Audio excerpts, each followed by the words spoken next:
Germany जैसे विकसित देश में जन्म लेने वाली फ्रेडरिक एरिना ब्रूनिंग बर्लिन में शिक्षा पूरी करके सन 1978 ईस्वी में भारत भ्रमण के लिए आई। फिर भारत की ही होकर रह गई। वे ब्रज वृंदावन में आकर मथुरा के राधा कुंड स्थित तीन कड़ी जी महाराज की शिष्या बन गई।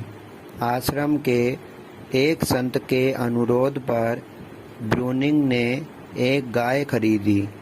इस गाय ने उनकी जीवन धारा ही बदल दी। मथुरा में देश के अन्य स्थानों की तरह गायों की होने वाली दुर्दशा देखकर उनका मन पसीज गया।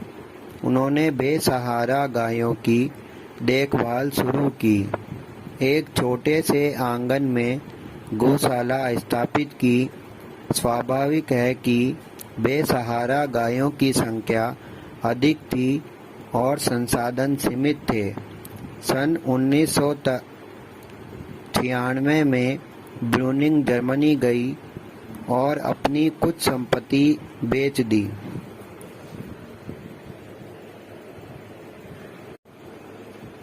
उस धन से मथुरा में राधा सुरभि गौशाला की स्थापना की।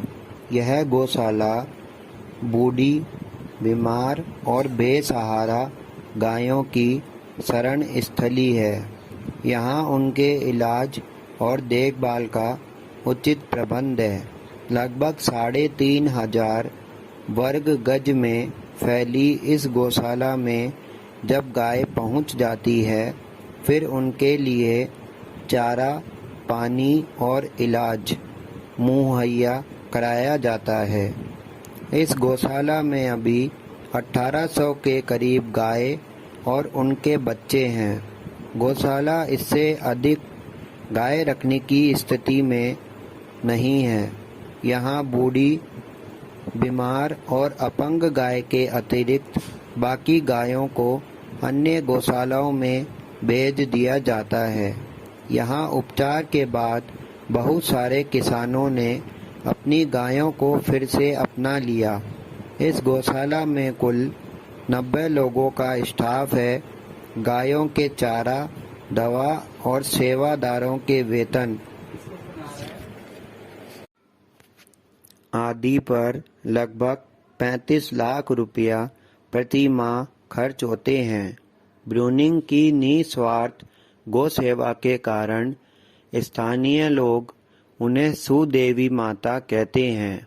वे अविवाहित हैं और अच्छी हिंदी बोल लेती हैं। कई बार आर्थिक दबाव आने पर कुछ लोग उनसे कहते हैं कि वह गौशाला बंद कर बर्लिन लौट जाए, परंतु ब्रूनिंग कहती है, गाय मेरी संतान है, गाय मेरी माँ है, इन्हें मैं छोड़ नहीं सकती। 90 लोगों को रोजगार मिला है, उनके परिवार का पालन कैसे होगा? गौ माता के प्रति उनका यह भाव उन्हें अपनी जन्मभूमि से अधिक भारत भूमि से जोड़े रहता है।